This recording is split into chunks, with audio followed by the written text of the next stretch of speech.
Good morning, everyone. I am passionate about evidence. I think you're going to find that over the next 15 minutes. I hope to keep you engaged in this. When I say evidence, most people tend to, in their minds, they go straight to digital evidence, body cams, photos, things like that. While we do deal with that stuff, and I'm going to talk about it today, our primary entry into a police department is the physical evidence. The evidence room that is somewhere in your building that has piles and piles of boxes that may or may not be barcoded. We're the only vendor here that focuses on evidence management. So my name is Ben Townsend. I'm the founder and CEO of Tracker Products. I've been doing this for 20 years now.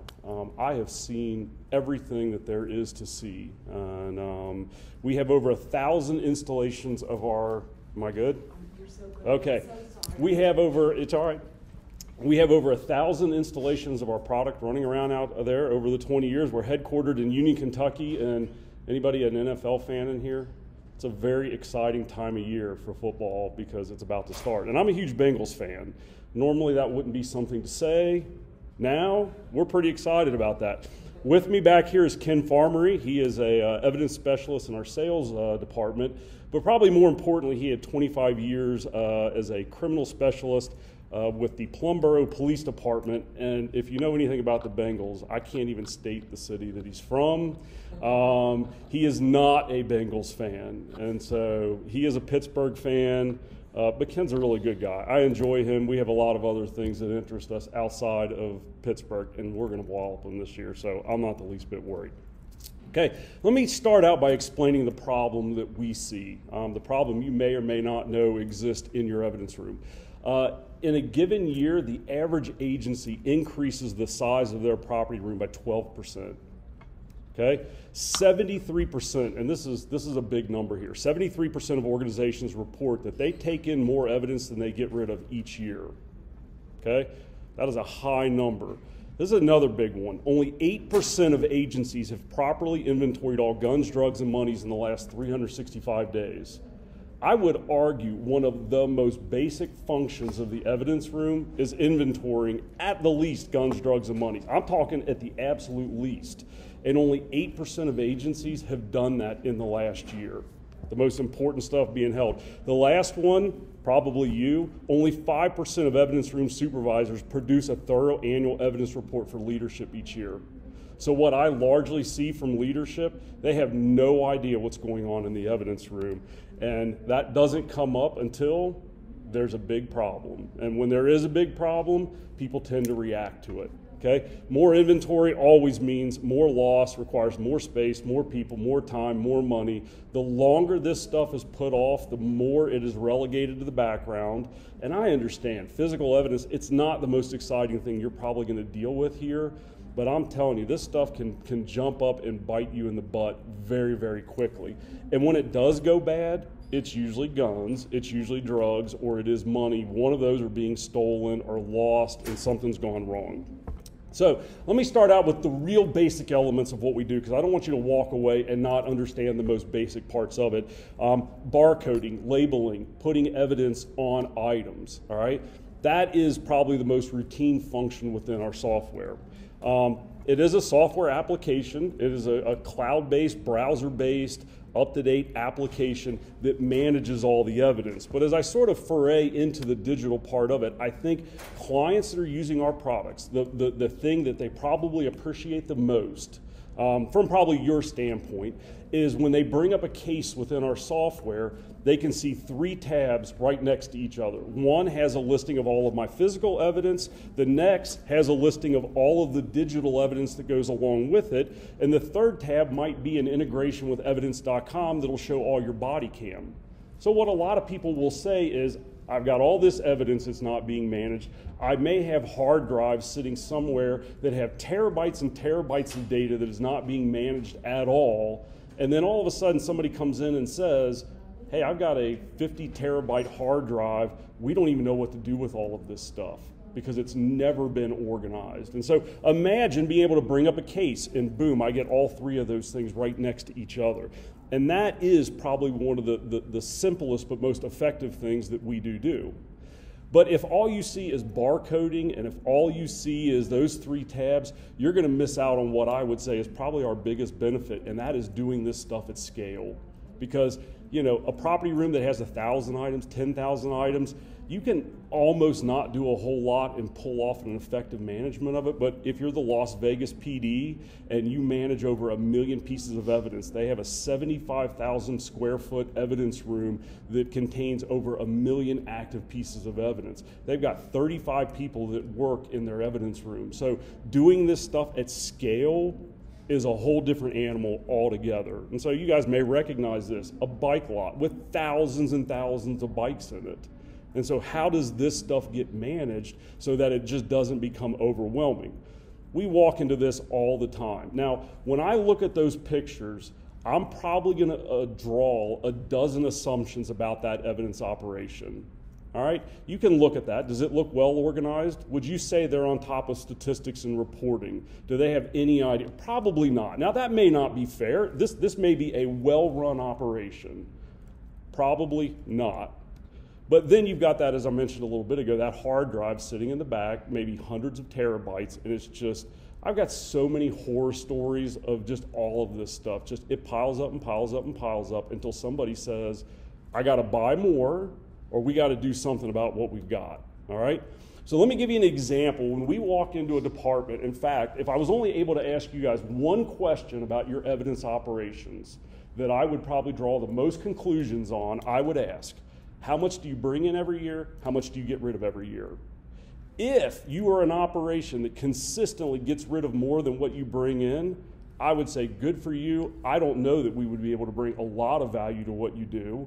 But if you're like probably the 73% that I said earlier that brings in more and maybe a lot more than you get rid of every year, that becomes problematic. So here's an example organization, all right? And you can look at this chart. Every year we produce statistical reports for the agency to say, here's what your evidence operation looks like, all right? So here's an organization that you can see the blue lines indicate the amount of intake year over year, and the orange ones indicate the amount of, you know, disposition that they're doing. And that doesn't look awful. You might look at that and say, hey, that doesn't look too terribly bad altogether. But when I take that same graph and show it like this, that organization right there that doesn't look like they're doing too bad, they are going to increase their evidence room size by 40% in a 10-year span.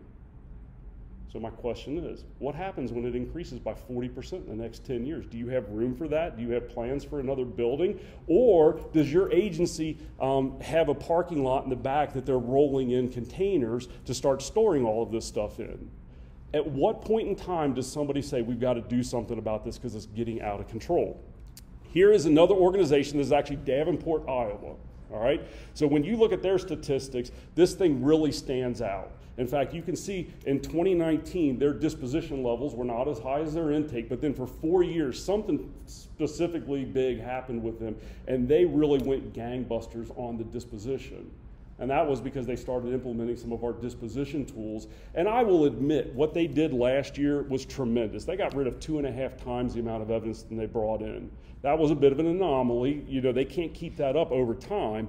But you can see, if this keeps trending, they are going to be able to go back to their leadership and say, in a 10-year gap, we're going to reduce evidence by 41%. And that's what we want to see. That's where we've got to get to. I would even just say, just get to maintaining. Like maybe that's the first step. Let's just stop getting out of control. Let's get this stuff settled down.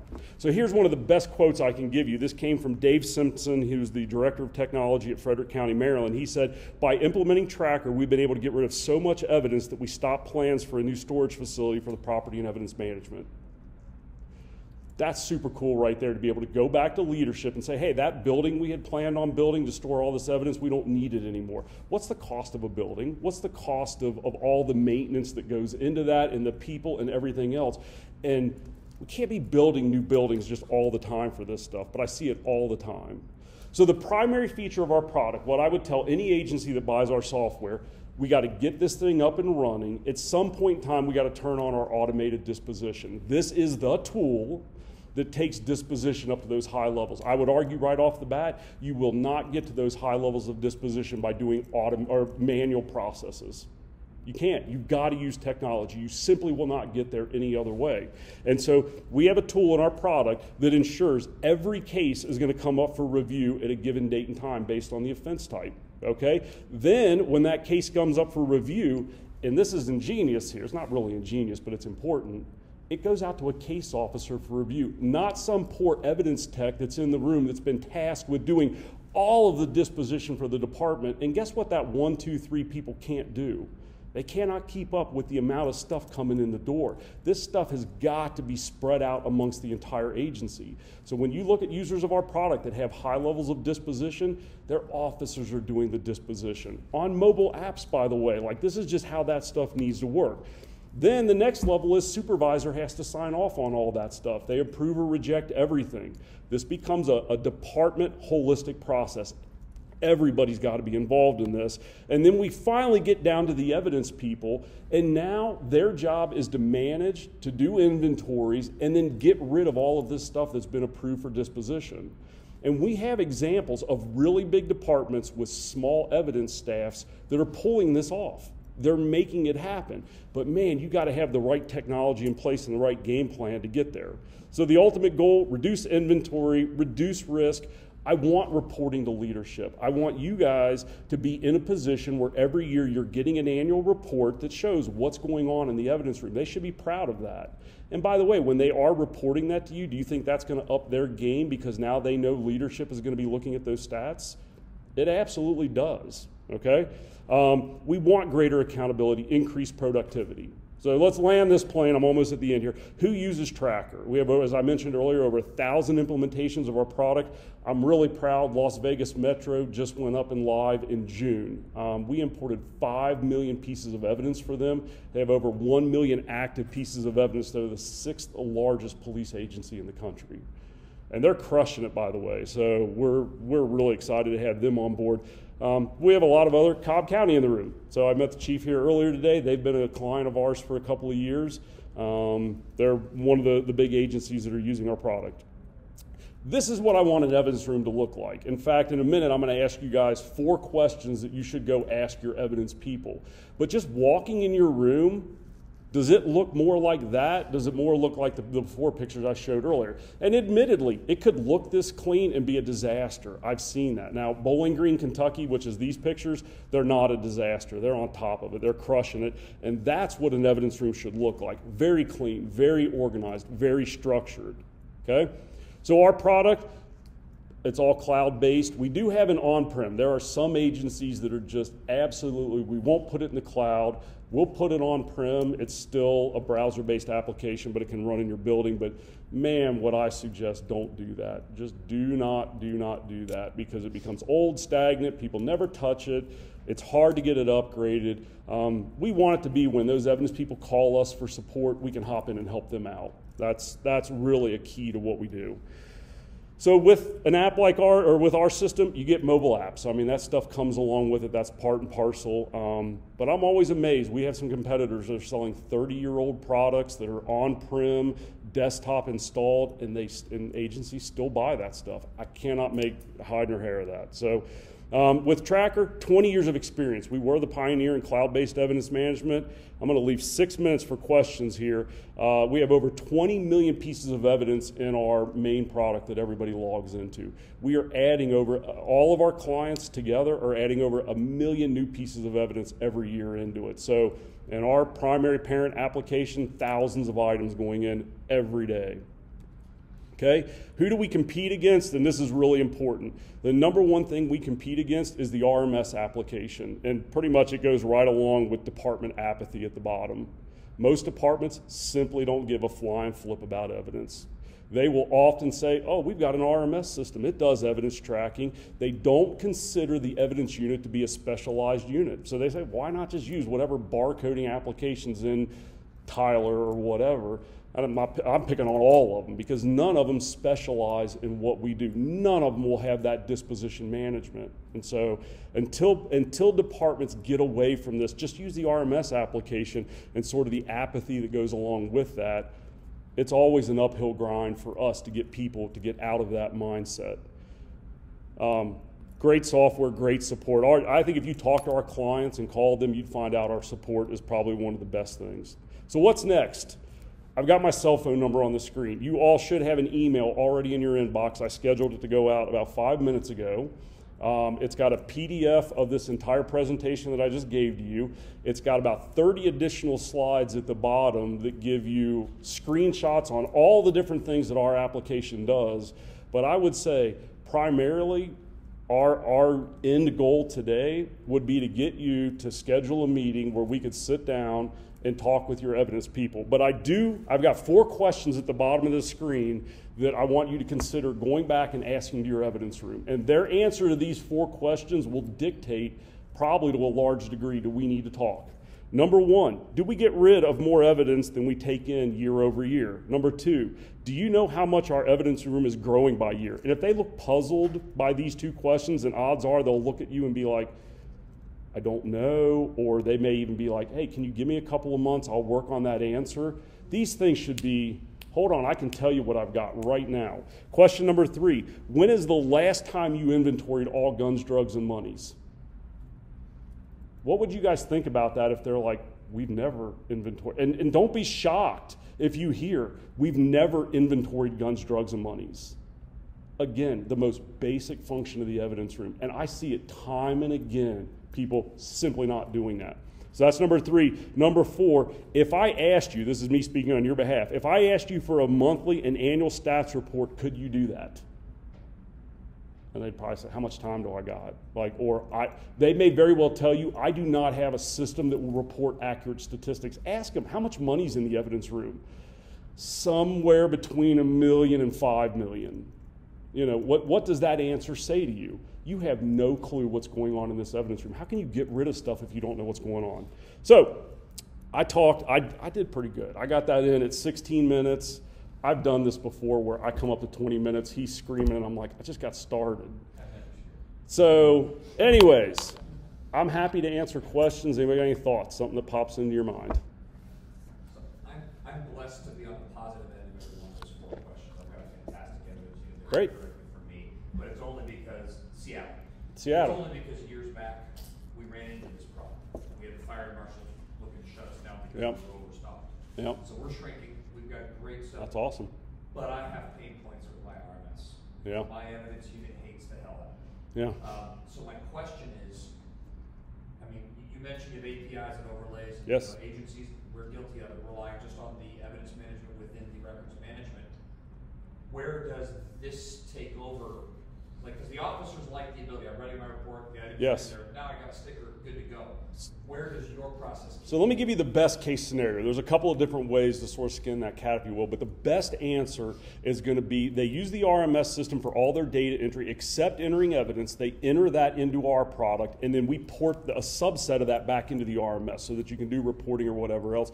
And the reason we suggest that is because all of that disposition management counts on those people that are entering the data to be in the product to receive the notifications.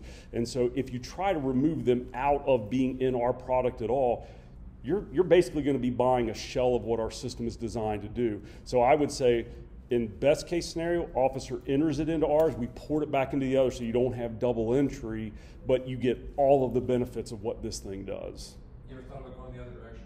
Officer enters it. We have, but the problem generally is the RMS system is going to ask 10 questions about evidence, where because we're specialized, we may ask 20 or 30, even depending on the kind of evidence it is. If it's a drug, what about this? And so if they're only answering 10 questions in the other product, then the question becomes, if I can only import 10 pieces of that data, what do I do with the other 20 that aren't there? Who's going to fill all that in? Yeah. And so... The reason I wonder is because I'm an operations guy, and yeah. if I ask a cop to log into a secondary system, they're going to throw things at me. So. And I think you have to keep the end goal in mind, where we need disposition levels to go up. We've got to get you in this thing. First of all, it can all be tied into SAML and things like that, to where it's just a click of a button. It's not like, yes, there is training, but I think if you look at what the benefits are, and you could consider, you could buy this thing and say, hey, I'm going to do it the way you're describing it, and we can make that happen. We just make sure you're very aware of what you might not get by doing it that way. And so when you buy something like ours, if you don't use all the bells and whistles, then, you know, I want to be careful. What's the point of it if you're not using it for what it's intended to do? And you want those evidence people operating at a high level. So let's do this. I know I've got 15. Am I screaming? He's not screaming yet, but I do see I'm about to hit the 20-minute mark. You've got my cell phone. I sit in that email. I put my cell phone in there. There's so much going on at this show. We probably won't get time to sit down and deal with this in depth, but we would love to schedule a time with you. We'll keep it quick, and then you guys can consider, is this something to think about going down the road? Okay? Thank you very much, Tracker. Thank you Yes. very much. Thank you. Thank you. No screaming. No Yes.